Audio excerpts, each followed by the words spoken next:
사랑하는 부르신 교회 성도 여러분, 한 주간 야망이 아니라 말씀과 은혜로 잘 지내셨습니까? 네, 폭염이 지나가고 있습니다. 그래서 폭염 때문에 참 고생들 많이 하실 건데 저희만 아니라 온 나라가 지금 많이 힘든 것 같습니다. 사과도 이제 품질이 이렇게 나뉘고 배도 이제 낙과가 발생하고 한다고 그런 것도 있고 또 보니까 철도도 힐 정도로 지금 그렇다고 하네요. 그래서 그런 사고가 없도록 또 더위에 또 조심하시고 또 우리 기도하는 부분이 있을 것 같습니다. 성도 여러분, 우리 인생에서 참 늘 선택의 기로에 서게 됩니다. 특히 무언가 간절히 원하는 것이 있을 때 그렇죠. 저도 한 2주간 간절히 원하는 것이 있었습니다. 에어컨의 수리였는데요. 에어컨을 어떻게든 수리해 보려고 더 비용을 들이지 않고 어떻게 해보려고 간절히 이렇게 했는데 이렇게 기사들이 오는 게 너무 힘들더라고요. 그래서 처음에 왔던 기사분은 제대로 보고 가지 않아서 저희가 처음에는 고쳐진 듯 했으나 하루 만에 냉매가 다 빠지고 이래가지고 참 마음이 어려웠습니다. 그래서 한 주가 더 지나는데도 사람이 안 오고 그래서 명장을 보내달라. 명장이 와야 고칠 수 있는 거다 이래가지고 그분을 기다렸는데 이제 도저히 안 되겠더라고요. 지난주 목요일이 되니까 전화해서 당장 불러달라고 이제 좀 해가지고 그래서 그래도 끝까지 확인을 해야겠더라고요. 이거를 사는 게 맞느냐 아니냐 여러 가지 하면서 끝까지 확인해 본 결과 실외기 전체를 바꿔야 되는 상황이고 근데 그럴 바에는 또 고치려면은 3, 4일이 지나고 이런 상황에 결국에는 구매를 하게 됐습니다. 그래서 어제 참 하나님이 주시는 평안한 밤을 정말 오랜만에 맞이하게 되었는데요. 참 기도했던 것 같아요. 은혜로 하나님 은혜로 에어컨 달라고 막 계속 기도했는데 왜냐하면은 요즘에는 기사가 오는 게 우리 뜻대로 되는 게 아니잖아요. 하나님 손에 달려 있다 생각하고 기도했는데 다행히 하나님이 생각보다 더 먼저 응답을 해주셔가지고 어제 아침에 왔더라고요. 그래서 원래 다음 주 뭐 화수 넘는다 이랬는데 여러 가지 이유가 있겠지만 간절한 가난한 마음으로 은혜를 구했을 때 하나님이 이 더위를 은혜로 잘 또 넘어갈 수 있도록 또 해주신 은혜가 있는 것 같습니다. 한 주간 꼭 은혜로 이렇게 사시길 기도합니다. 하나님 손에 달려 있고요. 우리가 간절히 원할 때도 하나님 앞에 나아가시는 우리 성도님 되기를 축복합니다. 우리 그렇습니다. 우리가 간절히 원하는 것이 있을 때요, 기도도 하지만 한편으로 우리는요, 마음에 이미 결과를 정해놓고 있을 때가 있어요. 하나님 이렇게 되게 해주세요. 이 길로 가도 되죠. 근데 속마음은 이미 결정은 했거든요가 있어요. 이런 기도를 우리도 모르게 하고 있을 때가 있습니다. 왜 그렇겠습니까? 우리의 마음이 하나님보다 앞서서 그래요. 조바심이 나서 이제 조급해지는 겁니다. 기도는 했지만 불안합니다. 싸움이 코앞인데 내가 확신이 이제 없는 거예요.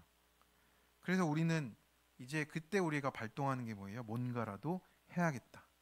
뭔가라도 해야지 하면서 나서다가 일이 더 어렵게 꼬이는 경우가 참 많습니다. 오늘 본문에 나오는 입다도 그렇습니다. 입이 다 한다 이런 뜻 같아요. 하나님의 영이 임하셨는데 말씀보다 내 자신이 앞서가다가 경솔하고 무책임한 말로 하나님의 구원을 가리는 일이 벌어집니다. 성도 여러분, 우리가 말씀 앞에서 한 걸음만 앞서도 그게 교만이에요. 하나님께 함께 하시는 싸움이라면 내가 먼저 앞서지 않아도 된다라는 겁니다. 그래서 오늘 말씀을 통해서 앞서는 내 마음을 내려놓고 순종으로 내려가는 것이 무엇인지 함께 띵크 해보고자 합니다. 첫 번째로 우리 부당한 주장 앞에서 억울해도 하나님의 판결을 구해야 합니다. 성도 여러분, 억울한 일을 당해보셨죠? 억울한 말을 들어보셨을 겁니다. 누군가 나를 오해하고 없는 말을 만들어내고 마치 죄인처럼 몰아붙일 때 우리는 몸보다 내 마음이 먼저 무너지는 것이죠. 네, 오늘 본문에서 입다와 이스라엘은 그런 억울함 앞에 서 있습니다. 암몬 왕이 밑도 끝도 없이 너희가 우리 땅을 뺏어갔다라고 주장하면서 전쟁을 걸어오는 거예요. 이스라엘은 지금 이렇다 할 사사도 없고요. 네, 모여있는 군사도 없는 상황입니다. 그래서 입다는 지혜롭게 먼저 말로 이렇게 단판을 지으려고 합니다. 세 가지 근거를 들어서요. 네, 조목조목 설명을 합니다. 네, 아무래도 티 같아요. 네, 23절에 보니까 이스라엘 하나님 여호와께서 이같이 아모리 족속을 자기 백성 이스라엘 앞에서 쫓아내셨거늘 내가 그 땅을 얻고자 하는 것이 옳으냐라고 이렇게 물어보십니다. 그래서 이 땅은 역사적으로 이스라엘을 주관하시는 주권자이신 하나님이 아모리에게서 빼앗아서 이스라엘에게 주신 땅이에요.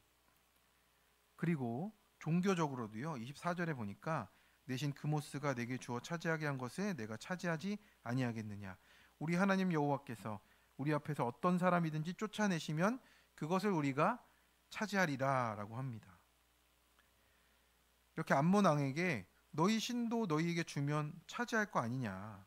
우리는 여호와께서 주신 것을 차지한 거다라고 그렇게 종교적으로도 그게 근거를 댑니다. 그리고 시간적으로도 우리가 이 성읍들에 거주한 지 300년이 되었거늘 어찌하여 이제 와서 찾느냐라고 하는 겁니다. 여기 산 세월이 300년인데 그동안 왜 가만히 있다가 이제 들고 와가지고 얘기하면서 이렇게 나를 격동시키냐 하면서 암몬 왕이 할 말을 없게 만드는 거예요. 그리고 입다는 마지막에 이렇게 말을 합니다. 우리 27절의 말씀을 같이 읽어보겠습니다. 시작.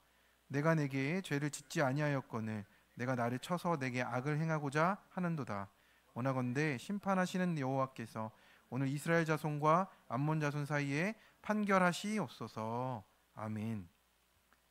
이렇게 이 모든 일을 보고 계시는 공의의 하나님께 이 모든 판단을 맡겨드리고 있습니다. 28절에 보니 입다가 사람을 보내어 말한 것을 듣지 아니하였더라라고 이렇게 됩니다. 결국 역사적으로, 종교적으로, 시간적으로 이렇게 삼박자가 딱딱 맞는 입다의 말은 하나도 듣지 않는 겁니다. 네, 이럴 때 우리는 어떻습니까? 네, 분노하게 되죠. 네, 갑자기 땅 내놓으라고 하는데 화가 안 나겠습니까? 네, 한 번도 자기 땅이 아니었던 곳이었으면서 네, 억지를 쓰는 암몬을 참 두고 보기가 참 쉽지 않습니다. 우리는 억울하면 입을 열고요. SNS라도 써서 알리고 싶고 사람들에게 하소연하고 내 말이 맞다 해주는 내 편을 만들려고 하는 게 우리입니다. 그래서 사람의 권위와 그 힘으로 해결하는 것이 너무 익숙합니다. 그런데 그때 입단을 하나님께 맡기고 있는 거죠. 그렇게 내 말이 무시당하고 묵살당할 때가 바로 하나님께 맡겨야 할 때라고 말씀하십니다. 하나님의 권위 앞에 이 사건을 가져가는 거예요. 그렇게 될 때 이 싸움이 내 싸움이 아니라 하나님 손에 있게 되는 겁니다. 여기서 판결하시옵소서는 히브리어로 샤파트인데요. 이는 사사기 전체의 주제가 나타나는 단어예요. 이 모든 일을 하나님께서 판결하신다라는 뜻입니다. 우리의 사사로운 옳고 그름이 아니라 공의와 구원으로 정의를 동반한 하나님의 통치 행위를 뜻하는 단어예요. 내가 옳다 싸우지 않았습니다. 하나님의 공의의 판결 앞에 나를 내려놓고 이 모든 상황도 내려놓은 것을 보게 하십니다. 그래서 믿음은 내가 말하는 것이 아니라 하나님의 공의에 맡기는 것이라고 하세요. 나는 참 내 이 억울함을 하나님께 맡기지 못하고 쏟아내기만 할 때가 있어요. 네, 그렇게 분노로 또 끝낼 때가 많습니다. 하나님 뜻을 묻지 않아요. 이 상황이 그냥 마냥 싫은 겁니다. 그런데 그 상황도 하나님 앞에서 내게 주어졌다라는 것을 우리가 인지해야 되는 거예요. 내 억울함만 풀려는 태도가 아니고요. 하나님이 이 사건을 왜 허락하셨는가가 더 중요합니다. 그래서 이미 주신 말씀을 가지고 그것보다 내가 앞서서 내 입장을 변호하려는 것도 우리의 욕심이라는 겁니다. 적용 질문입니다. 부당한 요구 때문에 억울함으로 다투는 일은 무엇입니까? 그 일로 내 목소리를 높이고 있나요? 사람의 권위로 해결하려 합니까? 하나님 앞에 나아가 판결해 주시길 구하며 말씀을 기다립니까? 네, 두 번째입니다. 내가 앞서지 말고 말씀하신 것에 순종하면 됩니다. 29절의 말씀을 한번 같이 읽겠습니다. 이에 여호와의 영이 입다에게 임하시니 입다가 길르앗과 므낫세를 지나서 길르앗의 미스베에 이르고 길르앗의 미스베에서부터 암몬 자손에게로 나아갈 때에, 여기서 사사기에서 되게 중요한 말이 나오죠. 여호와의 영이 입다에게 임하시니예요. 네, 하나님의 영이 이제 우리 가운데 임한다라는 뜻입니다. 그런데 이보다 더 확실한 확신이 어디 있겠습니까? 여기서 임하다라는 뜻은요, 임재하다, 덮다, 감싸다예요. 네, 그것만으로 충분한다라는 뜻입니다. 그래서 이제 이미 입다는 하나님께서 함께 하신 사람이 된 거죠. 그런데 입다가 그 확신 위에 또 다른 안전장치를 만들려고 해요. 서원을 덧붙이는 거예요. 네, 우리 30절, 31절을 같이 읽어보겠습니다. 그가 여호와께 서원하여 이르되 주께서 과연 암몬 자손을 내 손에 넘겨주시면 내가 암몬 자손에게서 평안히 돌아올 때에 누구든지 내 집 문에서 나와서 나를 영접하는 그는 여호와께 돌릴 것이니 내가 그를 번제물로 드리겠나이다 하니라. 아멘. 네, 누구든지 나와서 나를 영접하는 자를 번제로 드리겠습니다 라고 이렇게 말을 하는 거예요. 입다는 지금 하나님의 영이 나를 감쌌는데도 그냥 불안한 거예요. 이미 하나님의 영이 임하셨는데 왜 또 서원을 합니까? 입다는 아직 하나님의 은혜만으로는 안심이 안 된다는 표현을 하고 있는 거예요. 아니면 기드온처럼 묻던지요. 근데 그러지도 않고 자기가 이미 다 선택해서 말을 해버려요. 내가 뭔가를 더 해야 확실하지 않을까? 그동안 이렇게 해왔는데 하나님도 내가 이 정도 서원하면 더 도와주실 거야 라는 내 판단이 앞서기 시작해요. 그래서 여기서 서원하다라는 단어는 자원하다는 결단의 뜻이지만 이 입다의 서원은 이 신앙의 불안에서 나온 조건부 신앙이었어요. 이렇게 하면 더 잘 되겠지예요. 결국에는 신앙 같지만 기복으로 포장되어 있는 거예요. 그 서원도 구체적인 내용이 없어요. 이 자체가 얼마나 경솔하고 무책임한 서원이 됩니까? 그런데 그런 마음과 상태가 우리에게도 너무 익숙한 것 아니겠습니까? 뭔가를 더 하려고 한 겁니다. 그게 바로 말씀보다 앞서는 교만이에요. 사랑하는 성도 여러분, 우리도 기도는 하지만 기도 응답이 더디 오면 내 방식대로 무언가를 더 하려고 합니다. 더 바치면, 더 열심히 하면, 뭔가 드라마틱한 약속을 하면 하나님이 감동하실까 싶어서 나서는 거예요. 하나님을 감동시키려고 하지 않으셔도 됩니다. 하나님이 우리의 유한한 자원과 우리의 유한한 모든 것을 다 알고 계셔요.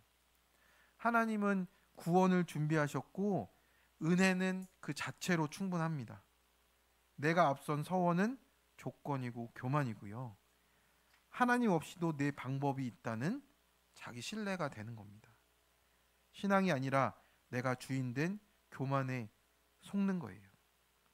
그래서 하나님은 서원보다 순종을 더 기뻐하십니다.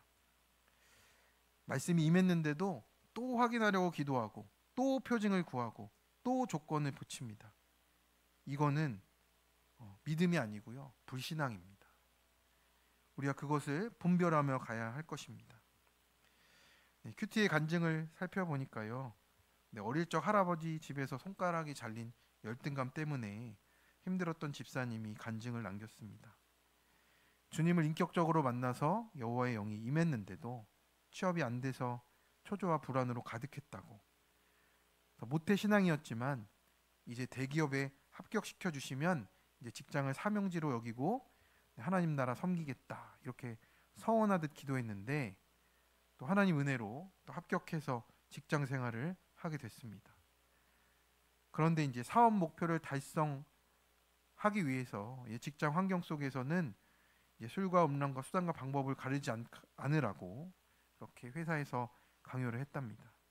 근데 술을 안 마시고 이게 지내시니까 괴롭힘을 당했고, 남들이 기피하는 열악한 지역으로 이제 해외 파견 가라고 이렇게 막 떠밀기도 했다라고 합니다. 그래도 서원의 기도가 떠올라서 퇴사하지 않고 괴로워만 했는데, 그때는 이제 공동체가 없어서 참 힘들었다고 합니다. 그러다가 지금의 아내를 만나서 말씀과 나눔이 있는 공동체에 속하게 됐고, 그 후로 문제가 있을 때마다 말씀을 듣고 공동체에 물으면서 직장 생활을 견디어 나갔습니다. 직장 근무지가 이동할 때가 있지만 가는 곳마다 믿음의 동역자를 허락해 주셨고, 현재는 교회 소그룹 브리더로 공동체를 섬기게 됐다라고 합니다.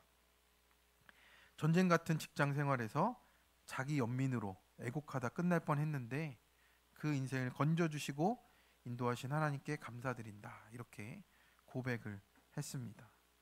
그래서 적용은 불안하다는 이유로 함부로 서운하지 않고 말씀대로 하나님의 뜻을 구하겠다. 이직하고 싶을 때 내 생각대로 하지 않고 교회 공동체에 묻겠다, 이렇게 적용을 했습니다. 성도 여러분, 내가 앞서지 않는 삶이 이런 것입니다. 멀리 있지 않아요. 내가 앞서서 이게 안 된다, 그러니 바꿔야 한다, 더 내가 무엇을 해야 한다, 이게 아니고요, 이미 내게 임하여 계신 성령 하나님만으로, 은혜만으로 충분하고 그 자리에서 살아가게 하시는 것이 하나님의 능력인 줄로 믿습니다. 큰 용사는 어제도 말씀드렸다시피 하나님의 능력으로 살아내는 자예요. 다른 데 있지를 않습니다. 그렇지만 우리가 내 두려움 때문에 불필요한 헌신과 서원을 하면서 그 불안에 떠는 삶을 왜 살려고 하십니까? 하나님께 맡기시기를 바랍니다. 그래서 하나님의 임재보다 내 조건과 내 상황을 더 신뢰하면서 나갔던 교만을 회개하고 하나님을 조종하려는 내 교만도 내려놓으시기를 축원합니다. 적용 질문입니다. 하나님 말씀이 분명한데도 내가 걱정하며 불안해하는 것은 무엇입니까? 불안 때문에 내가 더 하고자 하는 노력이나 조건부 약속은 무엇입니까? 예수님을 믿기에 내 안에 성령이 계시고 구원의 인도하신 가운데 있음을 신뢰하며 가고 계신지, 그 믿음 가운데 충만하십니까? 세 번째입니다. 남 탓이 아니라 하나님의 구원이 드러나야 합니다. 32절의 말씀을 같이 읽어보겠습니다.